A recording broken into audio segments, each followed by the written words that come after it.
Well, hello, friends. Real quick before we kick off the episode, I have to let you know about something exciting. I am seriously considering having an upgraded version of this podcast where you get bonus episodes and exclusive content. But here's the deal, I'm trying to decide what that content and those episodes should be. I do have some ideas, and I was wondering if you could vote really quick and tell me what you think about what would entice you, what would be interesting to you to get as bonus episodes on this podcast. For example, deeper dives into topics. Maybe I'm answering questions that many of you ask about starting or growing a business. Maybe even overhearing coaching calls, something like this. It would be a paid, upgraded version of this podcast, not very expensive at all, probably just a handful of dollars a month, but it be extra content for you to help you along your journey. My whole goal is to help you build your business dream. And I would love to offer you even more because some of you are asking for it. So if you could just look down in the show notes right now, there's two ways you can give me your answers. Number one, I have a Google form with 5 quick questions. It can be anonymous. You just answer them and vote on what would be interesting to you. Or number two, I have a voice memo system. You can just click it and you could just leave a voice memo with your phone right now and just record it and tell me what kind of topics, what things would be interesting to you behind the scenes, market news, what would be things that would be extra that would be really valuable to you. So thank you all so much. Okay, on to the episode. Well, hello, I'm Kimberly Brock, and for the last 20 years, I've been running my own businesses that have not only been profitable, but personally fulfilling to me. And so now I'm on a mission to help other women just like you do the exact same thing. Now we're going to have some fun, so let's get started. Well, hello, this is Kimberly. It's episode 9, and I'm so happy you're here. You are in for a treat today. Get out your pencil and paper because you probably need to take notes. I have on the show a real life superwoman. She started out as a teacher. She went into corporate sales. And 15 years ago, she took the leap, started her own business, and here we are today. It's a multi-million-dollar company. Her husband was able to quit his job years ago and join her too. They are a powerhouse. They are a team. I'm so excited to introduce you to Michelle Stinson. Her business is called Impression Edge. It's based out of Lakeway, Texas. And you're going to hear today how she built this business. Was it from going viral on YouTube or buying tens of thousands of dollars worth of Facebook and Instagram ads? No.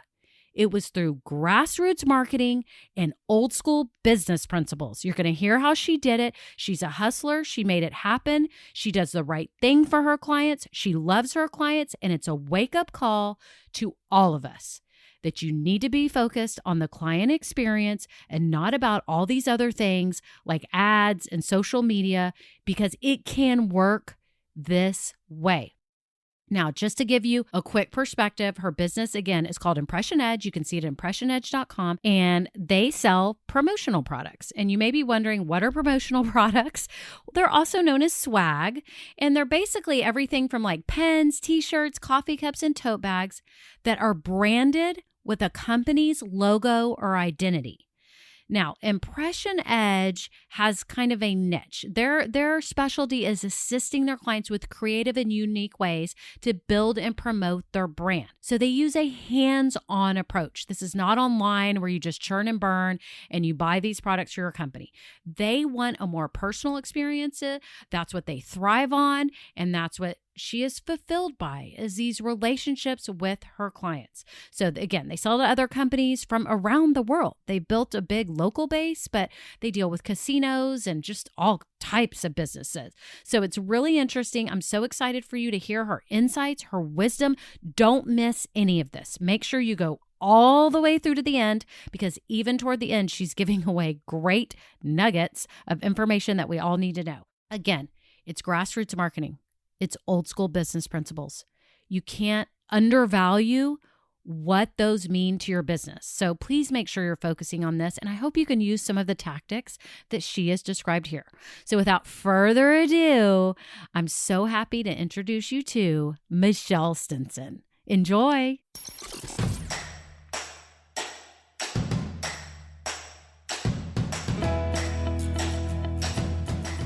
Hello, everyone. I am so happy you're here today because you get to hear the amazing Michelle Stinson talk about her journey from teaching to corporate world to multi-million dollar business owner.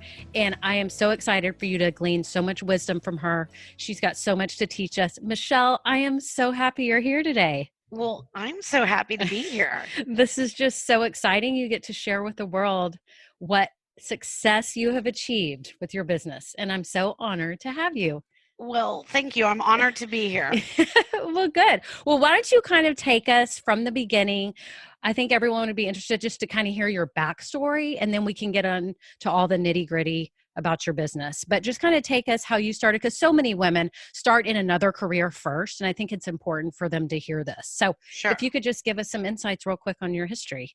So I taught for about 7 years, Okay. taught elementary school. Okay. And then from there, I worked in various different companies. That spanned about 5 years. And then from there, started my own business. And I have had my business now, Impression Edge, for almost 15 years. So that tells you how Wow. old I am. Yeah. I didn't realize you'd had it 15 years. I was only thinking it was like Almost 10. 15 years. Wow. No, we started in 2004. Okay, so take me back to that moment when you were in the corporate world. Did you have an epiphany? Did you have an idea? Like, what happened that actually made you want to say, hey, I'm going to leave and I'm going to start my own business? Well, for one, ever since I was, I think, a child, I really found work exciting. I worked from the time I was in high school, and even as a young child, I was the one going door to door selling cheese on crackers as an hors d'oeuvre. So I think I had the spirit in me from the beginning, and I found it very, very exciting to just make my own money. I thought that was really cool. If you sell something or make it and sell it, you will, reap the benefits of it. I really love teaching. It was a great career. Unfortunately, at the time, I wasn't really making the kind of money I needed to make. And as I evolved, I always sort of had a dream that I wanted to own my own business. When I decided to do it, I was doing very well. I was director of sales for an educational software company. I was making more money than I could have ever imagined at that time. I was traveling almost every day of the week. And then I fell in love. And at that point, this would be my second marriage. I really wanted to focus on that. And I realized that it might be a good time to settle down. And also, my husband, Charles, comes from a family of entrepreneurs. And we started talking about, what it would be like for me to own my own business, because I'd indicated that was always a dream of mine. Or even almost a fantasy, like, could it really happen? Right. Could I do it? How would I do it? And his family sort of comes from the philosophy of you can do it, you can do anything. So it really helped me just take literally a huge risk. I left a great high-paying job and started my own company from my extra bedroom in my house. Okay, so did you just like literally walk in one day and say, I'm putting in my 2 weeks notice or whatever, or what happened? Well, I had several meetings with my father-in-law, who's an entrepreneur, and also he's a CPA. So you get you really best of both worlds. Right. And then my father, who has a very strong work ethic and really has a whole different perspective, because he came from a very structured corporate environment for many, many, many years and retired from a pharmaceutical company. So, I kind of consulted with a lot of different people, and I thought really hard about it. I consulted with various people that would help me kind of understand what that would be like. And of course, I made the decision with my husband that I was going to do this, and he was very supportive. Or my new husband, we had just gotten married. And so literally, then I just literally went and I put in my notice. Yes. Now, here's a funny story. Shortly after that, probably 3 or 4 months into my business, I was asked to come back to the company. And it was a major crossroads, because I wasn't, I was only maybe 4 months, 5 months. It was shortly into the beginning of my business, which started off really well. We'll talk about that in a minute, just how I kind of launched it. But literally, they gave me an offer that I thought I couldn't refuse to come back. And boy, that was hard. It was probably the hardest decision I had to make, because at Mm, that point, I think I would have been really down the corporate career path mm-hmm, for a really mm-hmm. long time. Right. And I literally said no. And I think back on that moment, and that was a huge change. I mean, I Wow. don't think I'd be here with my business if I had taken that offer and gone back to work for this company. And that was a hard thing, because it was, we were very driven by security, and that was security for me Yeah. versus a risk, which was, how am I really going to run this business and will it be successful? Right. No, I like what you said though, because basically it sounds like you planned ahead. You just didn't one day walk in and quit a job. You talked to two important people in your lives, your father in law and your dad, who you would say, I assume that those are both mentors, business advisors for you. Is that safe to Both, say? both. It is Yes. So very. you did that and you did the research, but it was still a risk. And It, you did have to quit the job and then you were tempted to go back, but still forged on because you knew this is what you wanted to do. So here you are now, you're a couple months into your business. And what are the things that you start doing to try to make it all happen? So the first thing I did to get our business started, Impression Edge, was I consulted with a business consultant. It Okay. was really, in the big picture, not a big cost. I mean, it was someone who's familiar with the industry that I'm in, Hmm. and really that helped me get started. And from there, I realized I sell we sell promotional products, and that's a Right. huge.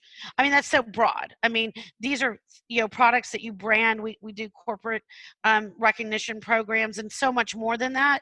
But at the time, it's such a vast and large industry that it was very hard to understand how I was going to narrow it down. So at the time, I knew I needed to find some success in something. So at the time, I learned how you would buy and procure products from various manufacturers or factories. And at the time, the Livestrong bracelet was very popular, the silicone yellow bracelet that had the Livestrong words on it. And I found the factory, or a factory, that made the similar item in China, and started selling silicone bracelets. Aside from just what my business was going to be at the time, that was a way for me to find one product, one thing that I could sell. Hmm. I knew the school industry, so I Hmm. focused on school spirit. So Oh, okay. basically, and I focused on nonprofits, which I was familiar with. And so at that time, I kind of narrowed the focus, created like two or three very simple websites. They were not fancy, and started doing SEO, Google Ads. And literally in the first month of our business, I say our business, it was really me at the time, but my business, I sold like $90,000 worth of What? branded silicone bracelets. Yes, in one What? month. Okay, so explain And to me these yes, bracelets. They're Livestrong. Is that have to do with the Lance Armstrong yeah. So era? back, Okay. if you remember, I don't know. I mean, this Yeah, was I huge. do remember. People still wear them. It's a silicone Yes. bracelet, and that was their big branding campaign. Okay. And if Okay. you were a survivor or supporting survivors, you wore the yellow silicone bracelet. Well, this became a craze. Every nonprofit, every school, Yes. even corporate companies wanted to do the same thing. So we weren't copying that exact bracelet, but we were On the theme of the selling. trend. Yes. Yes, so Yes. selling, literally producing bracelets for schools, for colleges, for nonprofits. And so I was able to figure out how to, like, kind of focus on one product that I knew was really, really popular at the time, and sell that. And that really helped me launch into a much bigger business, because I Interesting. had made some money to help me, so that I didn't have to go get a loan or anything like that. As a matter of fact, I hired one of my best friends, and we sat in our room, my room in my house, for months. And while we were selling bracelets and processing orders every night, I was building the business. So I think, I was building our corporate website, building our mission. And so I really had a unique opportunity to have some time to do that Hmm. without feeling pressed for money. So a Yeah, lot of that's a lot of that yeah. was timing. Timing is really important. Yes. So basically, did you leverage your old school contacts to sell these, or was this all new people online?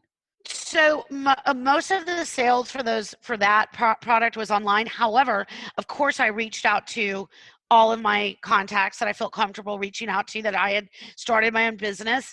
And there's a lot of branded merchandise in the school market, T-shirts, various school spirit items, and so I did reach out to contacts that I knew, that I was close to, that I felt comfortable saying I've started a new business. Right. I Right. will say that the school market is not where I am now. It's a lot of, Right. we work a lot, really pretty much with corporations, all kinds, but not so much the school market. But that was just a launch That was the into, launch. Yep. that was a Yeah. launch and a very big step in the right Yes. direction for me to figure out how to create, process, and Yes. sell a Yes. product Yes. instead of thousands of products, which is what I sell now. Yes, which I think is good for a lot of people starting businesses. I always suggest that. I had an episode on that about, making your business be like this lemonade stand, where I gave an example, and it's starting out very simple with one product. So you can learn the process, learn how to serve these customers, learn all these things you need to be doing. And then from there, you can blossom and grow. So you went from that, you're selling the bracelets, you're focusing on school. And then when does it start shifting, or how does it start shifting? So in the background, while all that was happening, I was literally building our website. I was working on a business strategy. At the time, we were going to be a marketing services and promotional product company, and that's what we Mm-hmm. did for several years. Whereas I literally had a graphic designer eventually working for me. I had a web designer working for me, and I would work with marketing folks in different industries, Right. helping them build logos, doing their, build their brand, build websites. And I did that along with selling promotional products for a few years. But very quickly we learned that our bread and butter and what really, I would say, my passion really became selling product and working with marketing groups within certain corporations, where I could learn so much about their business and really help them plan how they were going to promote and brand their business with certain products and campaigns. So now the 100% of our business is pretty much promotional products, corporate apparel, custom gifts, and that kind of thing. So That's so we, interesting. yeah, Yeah. How did you break into that corporate market? Like, how did that happen? honestly, old school techniques. Okay. I would get up every morning, very early, and I would create a list of who I was going to contact. I'd either do a cold call. I mean, How'd you literally, get a like, list? Like, how'd you you even can buy start with the you list? you can buy lists. You can buy lists, What or do you mean? you can Like, literally buy marketing lists. So like there's all kinds of companies that can sell you marketing data. So you can say, within 200 miles of where I'm located, I want every business that the revenue is over $2 million. wow. So you And get a targeted kind of, wow, filtered list that then you would get up in the morning with the list and figure you'd out start who calling. well, figure out who I wanted to talk to, when I wanted to talk to them, how I was going to talk to them. And I joined a lot of networking groups. A lot of people kind of don't like to do this sometimes, but when you have a new business, I literally had one group I was part of that literally started at like 7 in the morning, which is kind of early for a meeting to start. And you get up, you're out the door by 6:30, and you're on your way to a meeting, and you're networking with other businesses. This was critical of me meeting a lot of really great people, some of them that are still clients. And part of that is also referral based. You give each other referrals. I quit doing networking meetings probably like, a few years into the business, but it was critical in my early success, no question. And So this was local networking groups for you, because I know I see a lot online now where you do masterminds and you go to retreats once a yeah. year or whatever. But you're saying local groups that you met with other, was it business owners or corporations, or who are you? How did you find these groups, and who's in these groups with you? So there's always BNI, which is very no, well known, and that's really usually they have one person from every kind of market. So I would be say promotional products, and then there might be even a title company person or real estate agent. So there's all kinds of different people there, usually either in the marketing department at their company or actual business owners. So, but the way I would find the local areas is you can just research online what are local business opportunities to network. A lot of times there's stuff at the Chamber of Commerce. I did that. Every person I talk to that's opening up a business, I'm like, go join your local Chamber of Commerce. Just, Okay, that's I step mean, one. Step yeah, one. literally, you're going to meet so many people. They have luncheons regularly. They have classes. That was a great thing to do. And I'm still a member, and of course, and a lot of great things have come from that as well. Getting to Wow. know your community. So I think there are a lot more networking groups now than there were back when I started. Mine was literally a physical meeting where you would go and have coffee or lunch or whatever it was. I even, with a couple other women in the area, created our own networking group just for women, and we did that for a while. So, Wow. I don't know if I'm getting too sidetracked here, but No, like but this is there's so great. much that you can do that doesn't really even cost that much money.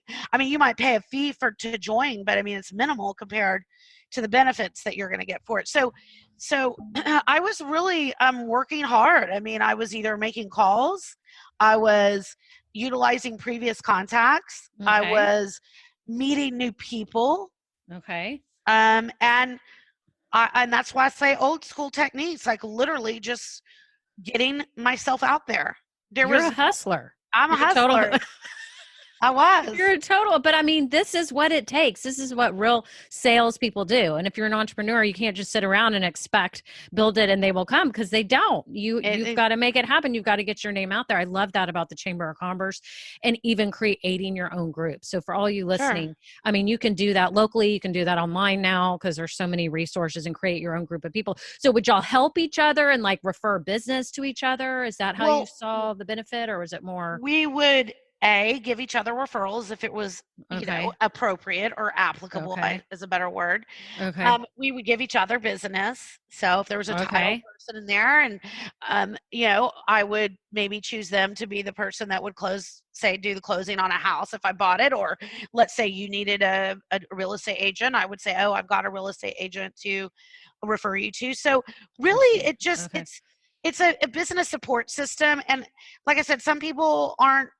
It's a commitment. I think that's why people don't necessarily Yep. always Yep. love going to those, because like once you commit, you're kind of committed. Mhm. But Mhm. I did that for a long time, and I think it's invaluable to starting a business, and it was for me.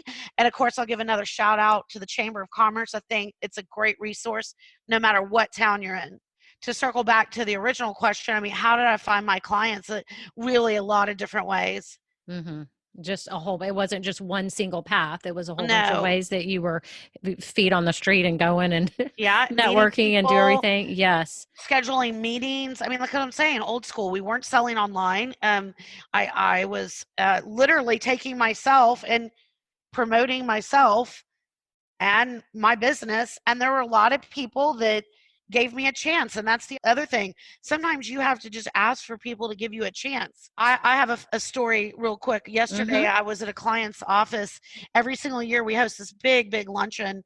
This was one of my very first clients that gave me a chance, and he knows who he is, and has been one of our biggest clients in terms of revenue, and they're still my client. It's 15 years later, and Wow. the gratitude that I have for that is it's hard to articulate, but I Right. Right. but if I had not worked hard, if I had not done the right thing for them, by all the things that we do right as a company, and I say we because it's not just me anymore. It's an amazing thing to go back and Mhm. see that, Mhm. here's someone that I did ask for that chance, and it's been a great thing. That's pretty awesome. And that speaks volumes to your character and how much you probably have meant to them as well. I just think that's really neat. Well, so then your business is growing. Now you're hitting the pavement and you're making sales and you're doing 100% promotional products. And then comes a time when your husband is in the corporate world. So he eventually quits that job and starts working with you. And I'd love to hear about that. That's super interesting because I So, think all of us would like our husbands to be working for well, us. that's a whole different podcast. How to work with your spouse. Yes, But that'd be a good one. but I'll tell you, he's an amazing person, and he's also a great salesperson, and he's done very Mhm. well Yes. his whole life in sales, and graduated from UT, and eventually, you know, worked in sales and marketing his whole life. So, what happened was, I had a goal that if I thought it was a dream if I could ever get to $1 million in sales, Right. and that happened pretty fast after a few. I don't have the numbers in front of me, but I always said if I had $1 million in sales, that's big time. Like I felt like that Yeah. was Yeah. something for A me. big milestone. That Yeah. was a milestone for me, Hmm. and when it did happen, it was really just me and a couple other people that worked for me. It was very exciting. And then I was like, wait, I can do another million. Like if I sold $1 million as a company, then I can go for two. And so Charles and I had decided, like, once we got to a certain point in revenue, that we knew that we wanted to take the business even further beyond that, that we could feel comfortable with him quitting. So funny enough, I staff up. I hired. I think I had four people working for me at the time. We literally planned for him to go quit his job. I had a new office, and we were ready. We were so organized. We were ready for our big time salesperson to come in, new VP of sales, Charles Stinson. Right. He goes to quit. And again, he got kind of made an offer he couldn't refuse. So the first time we had planned for it to happen, it didn't happen. So he comes back. I'm like, oh my gosh, you did it. We're all waiting for him Yeah. to. You're like high five and then wait. Yeah, like here's your office. Here's all the stuff. We've literally made this like perfect for you to start working here. And needless to say, that wasn't his passion. And quickly after that, probably 4 or 5 months, he did end up putting in his notice and saying, "I really appreciate the opportunity, but this is where I'm going to go." So Charles has worked for Impression Edge for years, about 10 years now. Okay. Oh So my gosh. he's the VP of sales, the marketing. He's really helped grow the business. There's no question about it. Certainly, there's those challenges of working with your spouse, but yes, so we work together now. I can't imagine. So all day long. I mean, my husband and I shared an office a few years back, and he would be on one side of the office. I'm on the other. We're like telling each other to be quiet the whole time because we're both trying to be on the phone. I mean, how do y'all do that? I mean, It's well, number one, we each have, of course, our own office. We yes, don't that's have one good. of That those. helps. We're I like to say, we do like our offices. We don't have the open Right. floor, Right.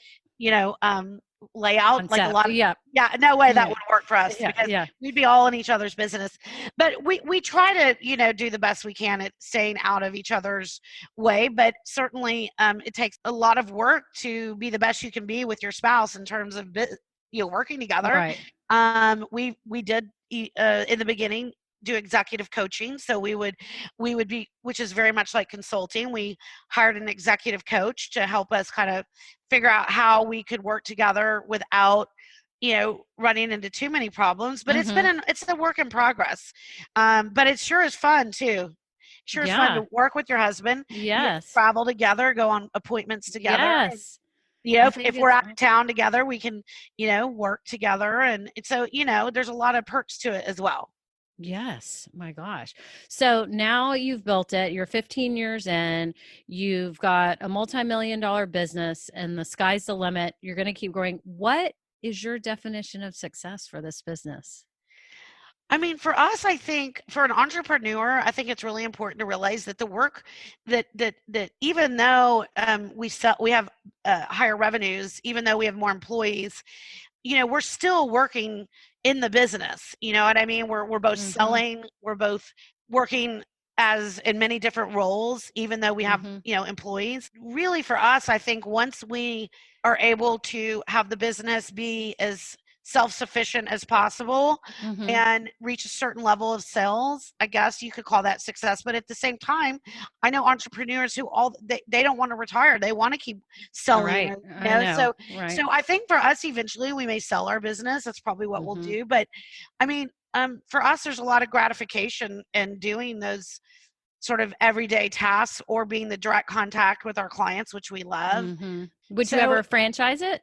I don't think I would. There's a lot of companies in the same industry, promotional product industry, that have done that. For us, I think to sell one day, if we sell our company to like-minded people, maybe another couple, maybe someone that really wants to have what I consider, I mean, I keep saying old school, but more traditional. We're not an e-commerce site. We believe in really becoming part of our clients' marketing group. I mean, we're not on their payroll, but like we really know and love our clients, and clients that we've had for years. And I think I would want to find someone who kept the mission and the value the same in what Mm-hmm. Mm-hmm. in what we provide to clients. I will say, Kimberly, it's very interesting because there's a lot of things for businesses, best practices, and things that people are doing now that we've kind of stuck to some old traditional tactics, and literally our business has grown referral by referral. We don't do any advertising You now. don't do any We advertising. don't do any. We've never. I We maybe mean, we've maybe put an ad in like we might be a sponsor. Like we're a sponsor at Susan G. Komen events and things like that. So we'll have an ad say in their like a program yeah, or at thank an you, event. yeah, in Yes. their program. Yeah. And from the time I quit doing BNI, and from the time I quit doing everyday cold calls and just started building clients. Literally, we have built our business, a multi-million dollar business, based on referrals. Now, that is not the norm, but No, it's I not. think so. I don't want to give anyone false impressions, but I Okay. will say that if you treat your clients right and you do the right thing always, and if you, I mean, it sounds corny, love your clients. I mean, like I literally love my I clients, know, right? as people, and um, I think, and you do a good job, you deliver on time, and you do the things you need to do. Um, People are going to want that experience and refer you.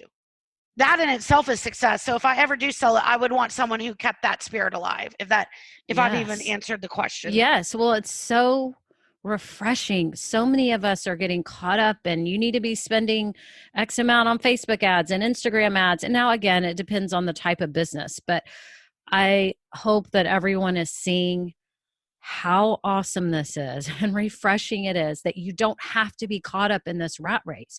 You can be focused on your business and what you're doing and taking care of your customers or your mission and doing the right thing all the time. And that is amazing. And it's so impressive how y'all have built this. I can't speak to that enough, because we're all caught up in the rat race and it's ridiculous. And you're staying in your own lane. I mean, it Well, sounds and like. and and I think that is really important. I kind of say, look, I'm not saying my way is the right way for everybody, Right. but as a matter of fact, we could do more social media. We could do a lot more of those things. It doesn't mean that you shouldn't do them. It means for me personally, starting the business, it's been really important to me that we care about our clients and we build our business based on some basic values and work ethics. And luckily, and I'm blessed to say that I've gotten a lot of business with that model. In the promotional product world, it's very competitive. It's a super competitive market. I mean, there Yes. are so many people that start promotional product companies.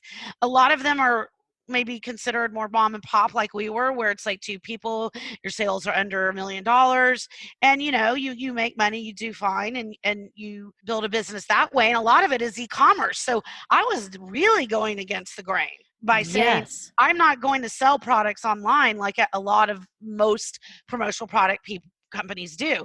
So I'm using the term promotional products, but it's so broad and it Right. doesn't even really express everything we do. Going against the grain is okay sometimes, and you have to Yes. do what's right for you. And Yes. and for me, that's what's worked, is Yes. to have, just really great clients and to do the best we can for them. Yes. Well, okay, so I have a question. Is there Yeah. any big mistakes that you've made? Oh gosh. That and how did you learn from it? Is there any advice you would give based on mistakes that you had made just to Like tell in everyone? Is there general, anything? Yeah, has there been anything where like, you know what, I learned a big lesson. We won't well, do that again. I think that you can make mistakes and decisions about, let's say, maybe a strategy. I'm trying to think of an exact example. I do Mhm. know that a few years ago we were going to change software programs. It was a really big deal, and it was a mistake, and that was kind of hard to swallow, Mhm. and it cost us a lot of money, and we parted ways. But now we're on to a whole new, great, brand new system, which we're really excited about, in terms of back end client support portals, that kind of thing. Mhm. So we've made some decisions that aren't right, and you realize they're not right maybe 3 months in, like switching software programs or maybe a sales strategy that doesn't work. I mean, certainly we've in this business, it's about details. Certainly me or my staff have made mistakes, like in the if you miss the details, let's say maybe Mhm. an event date, something like that. But Mhm. for the most part, that's another thing, Kimberly, in our business, we really, in terms of small, mistakes about orders and things like that, it's really, that's the other thing that I will say, that I am very, very, very, very hard on, hard on my staff, Mhm. hard on our manufacturers, that if we say we're going to do something, we do it. And our team and our staff goes beyond, above and beyond. I mean, we have literally driven across country to get something on a 18 wheeler that cost us thousands of dollars because there was a strike in LA for one of our clients to get their snow globes in time. What? Yeah, I You mean, drove across the country. yeah. Well, we hired. I didn't drive the The 18 truth wheeler. comes out. No, I'm I kidding. know. No, Yeah. I know, but you But got it on a vehicle on the ground yeah, and it versus wasn't like having to. it wasn't like a normal like trucking situation. Yes.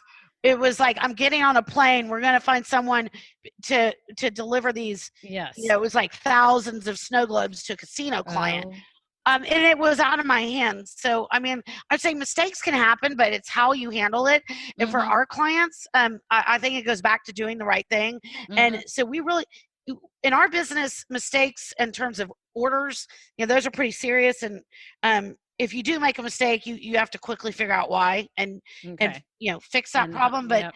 I mean, I'm trying to think of it, any other That's big. probably a good thing if you can't think of anything major, but it's just knowing when you do something wrong to own up to it, fix it, do the right thing. I mean, I remember that with my online boutiques. Stuff would happen and shipments wouldn't get there or whatever. I'm like, I will refund all this, whatever. I just You have to didn't. do the right thing. Yes, you have to do the right thing and it hurts in your gut, but at the same time, it doesn't. You're freed. You don't have to worry about them being mad or bad mouthing you or anything. You just, your reputation is on the line. So I Well, and like I that. think you bring up a good point that, like, while money is important, I think building a client base and having lifelong clients is more important. So Yes. I'm not saying be foolish, but I'm saying you have to do the right thing as a business owner. And I think we've all worked with companies where we're like, how in the world are they in business? If they're like, maybe you get a bad, you get Right. a bad customer service Right. experience or something. I mean, these are back to what I believe are old school principles, where you have to give above and beyond customer service. And I think that sometimes we get lost in that these days with all the transactions on the web, and all the things that people are doing now to sell things online. I think sometimes that kind of service gets lost. Mhm. No, I agree. I totally agree. Am I making any sense? Yes, you're making total sense. Okay, tell us about a time that you were really proud about your business. Is there a time that something has happened or just a milestone or what? Well, I was really proud when I hit $1 million in sales, for Yeah. sure. Yeah. For me, as a person, as a woman who once struggled with money, that was Mm. a milestone Mhm. for me. Mhm. We have a beautiful, beautiful space in Lakeway, Texas, that several years ago we built out on our own. I mean, not physically. We hired some Right. really great people to make our vision come true.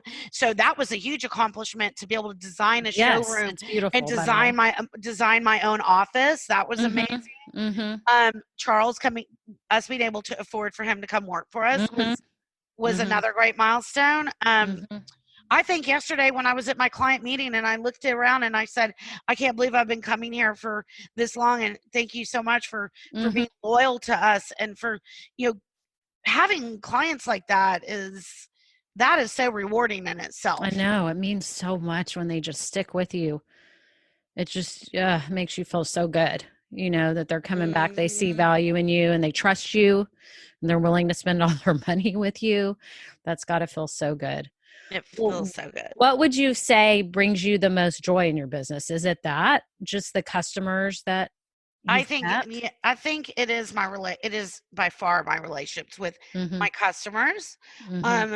I also really believe in building great relationships with my employees, and their well-being is very important to me. I try to be generous and good to them. Mm-hmm. But I think what drives me for sure is the client relationship, and it feels really good to be a part of someone's business environment and then get to Mm-hmm. know them, and they continue to do business with you, and you become kind of part of the family. Mm-hmm.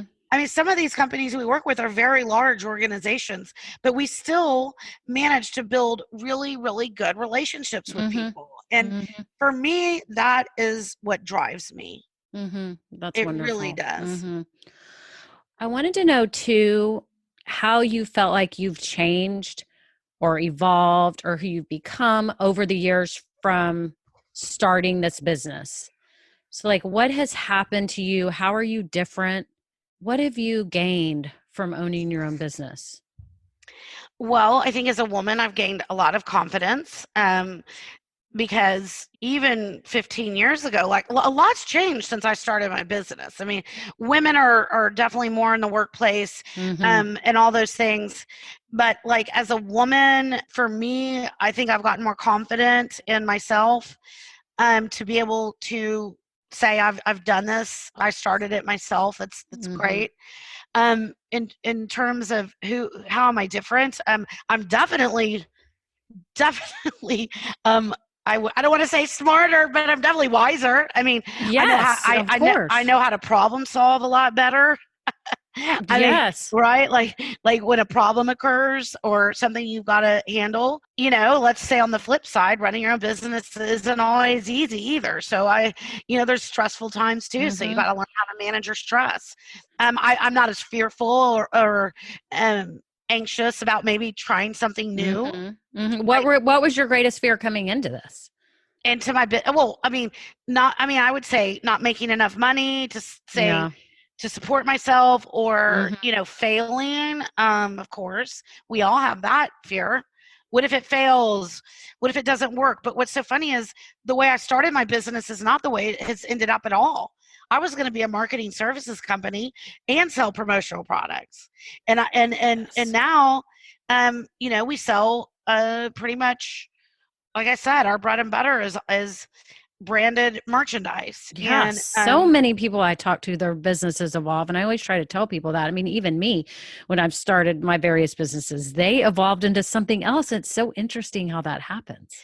well, and I think you have to be okay with that. Like you have You to be do. okay not being. Mm-hmm. You have to Mm-hmm. be okay, like going, okay, this isn't really working in this direction, and this is why. And then being able to shift gears. So, And like, if pivot. someone's Yep. when you start your own business, you're driven a lot by ego. Like, I want it to look good. You're driven Yes. by fear of like, oh my God, what if I fail? What are my friends going to say? What are my previous coworkers are going to say? Like, how do I look to the public? I mean, that's kind of driven by ego.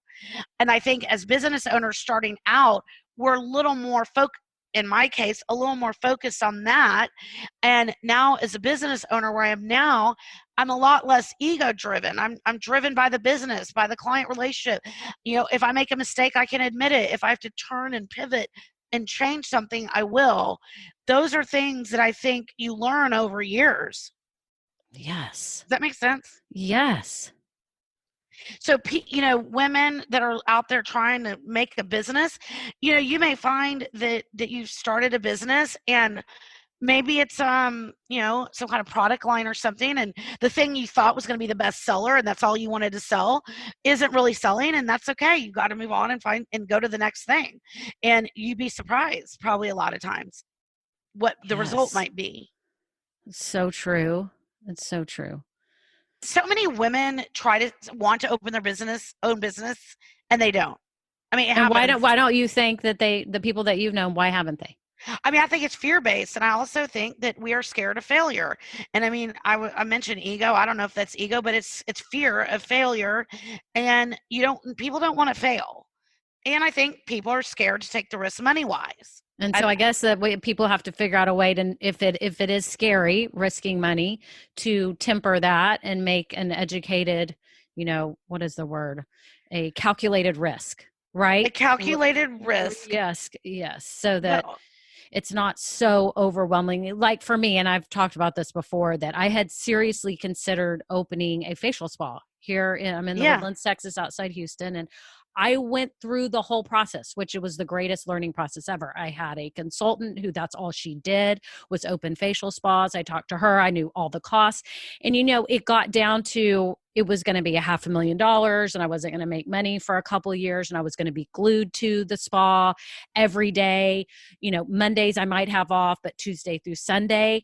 And at the end of it, I just said, I can't do it. It's not fitting my lifestyle. I still have, one that's about to go off to college, but then I have another one at home. And I didn't feel like risking that much money. It scared me. So I think that's when I peeled it back and said, okay, what else can I be doing that still makes me feel purposeful, that's still using my brain, that I love to do, where I can make money, and found a new path. But I think for all of you listening, if you're truly scared and you can't afford to risk a lot of money, then you've got to start talking to people and researching and figure out ways that it's not that risky, but still allows you to take action and move forward and start your business. So you've seen that it's mainly fear and money. That's what? well, I think that's part of it. I think Mm-hmm. people are scared to take a step, but also let's think about how I started my business. I think people also want their business to be perfect. Mine was far from perfect. I mean, I literally had a concept. I had great timing with the silicone bracelet craze. That was timing, but I nothing was perfect, and I think just starting. But I think taking the chance and asking for people to help is really Yes. critical. Yes. Like what you're doing, Kimberly, is amazing, and you're consulting and helping other people, other women. Like these are real things that could really help. I mean, people take their first steps because sometimes people just don't know either. Like Right. people don't Right. know they need to get an EIN number. They don't know, they don't Right. understand how to purchase, or even I didn't even know how to write a purchase order when I started my business. Right. You know what Right. I'm I saying? know Or there's so much basic things. how do you buy from a factory in China? Right. Or Right. how do you do this? I mean, and so I think part of it is fear and not knowing, like having to learn something new. Right. But I think taking a chance and you know putting one you kind of taking one step at a time, and Yes. Yes. And just start and moving knowing that forward. I think if anything it's not as hard as you think it is. Yeah. I know it's I think hard. I agree. 15 Yeah. years later, my life is stressful. I own a Right. business. It's Mm-hmm. hard. I mean, you run a multi-million-dollar business. There's things that come with that. I mean, it's not all roses. But Yeah. I'm saying, if I think of myself when I was coming out of teaching and and then I went into corporate world and I had the dream, could I own my own business? Mm-hmm. Could I ever have not forget a multi-million-dollar business, but even just $1 million business? Right. It's so Right. hard to fathom, but like it's not as hard for someone to get started as you think. So I I think agree. if you're struggling, or people in minimal, it's not that expensive to hire someone like you, or hire a consultant or someone to help, Yeah. Yeah. and Yes. utilize your mentors. It's, I I mean, agree. can you tell I'm excited? I I would get love, totally excited. I start I yelling in want the people, microphone. I know, I want people to realize they can do it. I know. That's exactly my whole message. Is just go, And I start, just and don't. started another business too, Yeah. but that's all. Oh my. That's another That's episode. another episode. but but yeah. So who says you only have to? Who says you No only? one. You No can one. have as many businesses As a matter as of you fact, I'm like. probably going to end up having 3 soon. Good. Do it. 2 more I think you podcasts. should. Yes, good. That'll fill up my calendar. Let's keep the audience on edge, and I will have an announcement later. I don't know, Yes. Kimberly. I after when you and I spoke about this podcast, I was so excited because I know what it's like to start a business, and it's scary. But my perspective is, I do believe if you work hard, you will see the benefits. I believe in hard work. Yes, I I agree. learned that from my dad. I learned that from us as a small child, that, the ethics and principles that we learn as children or young adults. Um, that's one I learned. And so I've always believed it. And I believe that if you work hard, you go to those networking meetings, you get up in the morning, you're ready to focus, and you want to start building a business, you can. Mm-hmm. Amen, sister. I Amen. love that. I mean, you are so amazing. I respect you so much, Michelle, for all I you've respect accomplished. you. My gosh, this is just it's just astounding what you've done, and I'm so proud of you, and just you're a shining example of what anyone can do if they put their mind to it, work hard and do it the right way and take care of your customers. So There we you go. yes, we wish you all the best, and now we're Thank going you, to be Kimberly. Good. waiting with bated breath to hear about the next Oh 2 my gosh. businesses. Yes. Book me in 6 months. Okay. All right, Kimberly. Okay, Michelle, thank you again. Bye. Thank you. Bye. Now, that was a fun episode, and I hope extremely valuable to you. Michelle made some great points about old school principles for your business. You can scroll down right now, whatever player you're using, there'll be show notes there. I've got a summary of the points that she made. I think you should take those with you for your business journey. I have a link to her website, impressionedge.com, or you can get more information if you want to. But please, if you enjoyed this episode, will you please rate it or rate the podcast? There's usually a star rating. You can give it 5 stars. That would be amazing. You can also write a review. I read them all. So any information you give on there helps me so much, and I just love the feedback. One more quick thing. If you have your own business or are dreaming of starting yours, or maybe you've had yours for a while, but you want to network with other women and you need advice or you just want to get ideas, please join my private Facebook group. I'll have a link in the show notes for that as well. So please make sure you apply to join because I would love to have you. This is a one-way conversation when I'm on this podcast, and I love to be able to communicate with you and understand what's going on in your lives and your business journey. So thank you again for listening, and I hope you loved this episode with Michelle Stinson. Have a great day now. Bye. Now, this episode may be over, but our relationship does not have to end here. Head on over to KimberlyBrock.com, and yes, you can get more valuable information for your journey. And you know what? You don't need to go through this alone. I would love to help you. Thank you so much, and have a great day. Bye.